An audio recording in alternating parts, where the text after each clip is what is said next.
Antes de iniciar esta aportación, no se te olvide suscribirte a mi canal y darme un like. Si Jehová es el Dios Todopoderoso, es decir, el creador de todo lo visible y lo invisible, ¿por qué estaría dispuesto a entregar a su Hijo en la forma de un sacrificio humano de supuesto rescate para la humanidad? Entonces, ¿por qué no tiene la capacidad de destruir a Satanás el diablo, su mayor adversario, quien es el causante del mal y del supuesto pecado que hay en la humanidad misma? ¿Qué nos revela la Biblia acerca de los sacrificios que se hacían a favor y exigidos por el Dios Jehová? ¿Cuál fue el origen de los sacrificios humanos en la historia de Israel, el pueblo escogido de Dios? El dogma de los testigos de Jehová, basado en el libro denominado la Biblia, declara que cuando la primera pareja humana pecó, quienes eran perfectos y dejaron de serlo después de una acción de desobediencia, transmitieron a su descendencia este estigma, la imperfección humana, que los llevaría a una muerte segura sin esperanza alguna. Este relato, basado en el capítulo 3 del Génesis, muestra, lejos de una historia real, una narrativa mitológica como para justificar a un pueblo del supuesto inicio de la humanidad y de la procedencia genotípica y fenotípica de su existencia. Una sustentación o justificación de la conducta del ser humano y la razón expresa del por qué muere, y un conjunto de reglamentos que inducen al sometimiento de una obediencia total y ritos para apaciguar a un Dios que nunca estaría satisfecho con las acciones de un denominado pueblo escogido.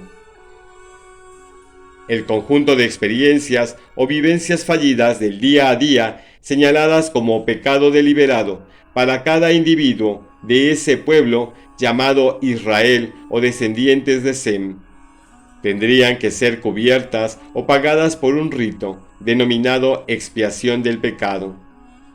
Por lo que la definición de expiación alude a la eliminación de la culpa o pecado a través de un tercero, por lo que sugiere que el sujeto o individuo culpable queda absuelto de cualquier pena por medio del holocausto en la forma de un objeto, animal u otra persona.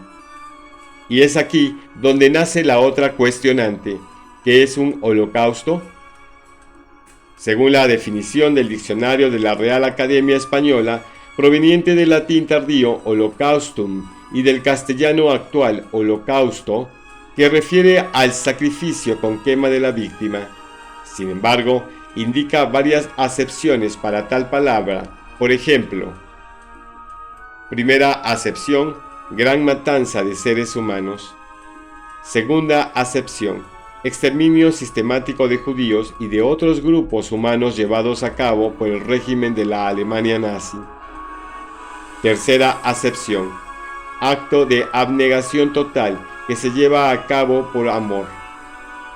Cuarta acepción: entre los israelitas, especialmente sacrificio religioso en que se quemaba la víctima completamente. Pero dentro de esta constante en la práctica o legislación propia del pueblo de Israel para la acción de expiación, nos llama la atención a un tema de chantaje emocional. El judío siempre tendría que estar sujeto a un holocausto o sacrificio con derramamiento de sangre para la expiación o perdón de pecados. Una creencia que en el subconsciente del individuo mismo lo llevaría a creérsela y vivir bajo el temor permanente de no alcanzar el favor y bendición de un Dios. Sin embargo, Israel, el pueblo, no se limitó a la muerte de animales como forma de expiación de pecados, pues la Biblia revela entre sus líneas acciones un tanto más drásticas derivadas del mismo Dios que la misma Biblia revela como un Dios de amor.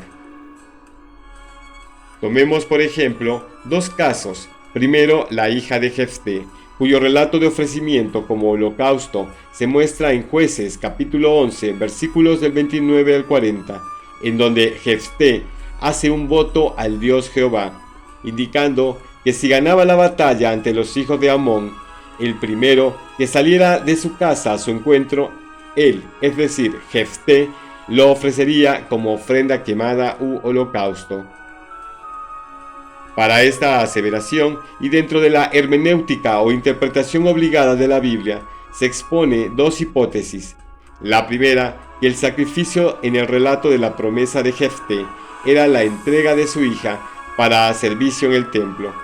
Pero la segunda hipótesis pudiera ser muy fuerte, pero también aceptada por el contexto supuestamente histórico del nacimiento de Israel como pueblo escogido de un Dios. Y esta sería la muerte de la hija de Jefté. Es interesante que la versión Reina Valera interlineal de 1960 muestra en su texto de Jueces capítulo 11, versículo 40, la palabra endechar, cuando se hace referencia a la hija de Jefté. Cuando en la traducción del Nuevo Mundo de los Testigos de Jehová muestra una traducción de encomio en lugar de endechar, siendo este último el término más correcto y que tiene como significado, según la Real Academia de la Lengua Española, como cantar endechas, especialmente en loor de los difuntos, honrar su memoria en los funerales, dando apoyo a la segunda hipótesis de que la hija de Jefté haya sido sacrificada o presentada en holocausto al Dios que la Biblia relata. Pero esto no debe de sorprendernos, aunque históricamente la existencia de Abraham penda de un mito, puesto que para la historia secular y su cronología, la vida de este patriarca no tenga ningún respaldo. Tema que se podría analizar en otra aportación. Pero el relato de Abraham y de su hijo Isaac en el Génesis capítulo 22, en relación al posible holocausto que se pudiera haber dado, demostraría ser una práctica común para los caldeos descendientes de una tribu de Sem, ubicados en la Mesopotamia meridional. Como bien dice el inicio del capítulo 22 del Génesis, que Dios lo puso a prueba cuando en Santiago capítulo 1 versículo 13 dice que Dios no pone a prueba a nadie, un tema un tanto controversial y contradictorio. Decirle a Abraham que sacrifique a su hijo y éste no muestra ningún reparo de obedecer y de levantar el cuchillo para sacrificar a su hijo, pues él no se esperaba la voz de un Dios que lo detuviera. La acción era de continuo, era inminente, demostrando el poco o nada de pesar en la eventualidad mortal que se llevaría a cabo. Pero en la siguiente aportación veremos cómo se relaciona esto con el holocausto o sacrificio redentor de un hombre que se hizo llamar Hijo de Dios. Favor de dejarme sus comentarios y si no se han suscrito a mi canal, los invito cordialmente a hacerlo y dejarme su like. Hasta la próxima.